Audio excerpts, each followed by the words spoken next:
देश में काले धन पर किए गए नरेंद्र मोदी के सर्जिकल स्ट्राइक से विपक्ष इस कदर तिलमिला गया है कि बोलते वक्त नेता ये तक भूल गए हैं कि जिस घटना का उदाहरण वो डिमोनेटाइजेशन पर दे रहे हैं उससे हमारे दुश्मन मुल्क पाकिस्तान तक को मौका मिल सकता है।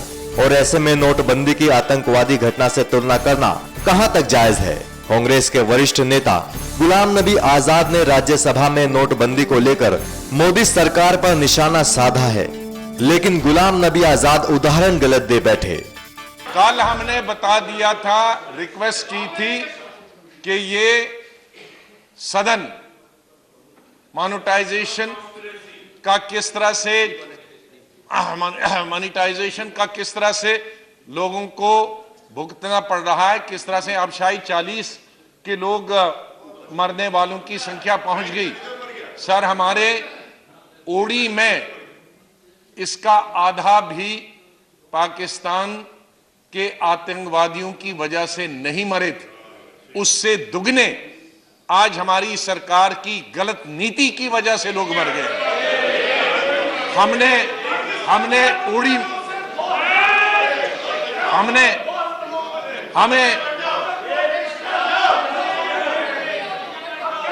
हम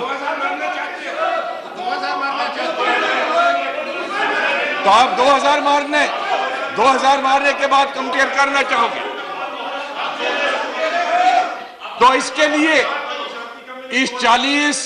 इन 40 निराधार किसानों के लिए, मजदूरों के लिए, गरीबों के लिए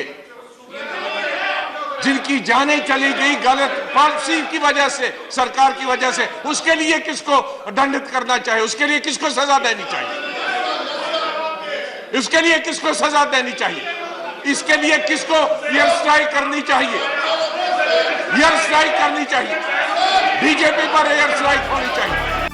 गुलाम नबी के बयान को सुनकर आपने ये जान लिया होगा कि कांग्रेस पार्टी राजनीति करने में इस कदर हावी हो गई है कि बयानों में उदाहरण तक गलत दे रही है। लेकिन गुलाम नबी आजाद को यह बयान भारी पड़ा और वेंकैया नायडू ने इस बयान पर माफी मांगने के लिए कहा। भयंकर गलती किया है, उन्होंने पाकिस्तान का नाम लेके पाकिस्तान का सर्टिफिकेट दिया है, शर्म का बात है। देश का देशवासी बहुत नाराज है, दुखी से इससे ये बात उन्होंने कहा। He says that the number of people who died in the recent days are more than Pakistani terrorism in India. That is a statement made by the leader of the opposition, atrocious, objectionable, anti-national statement. Pakistan will use this statement. अब आप खुद ही फैसला कर लीजिए कि कांग्रेस के नेता एक सही कदम को गलत ठहराने के लिए देश के सबसे बड़े लोकतंत्र के मंदिर में अनाप शनाप बोले जा रहे हैं। NMF न्यूज की रिपोर्ट।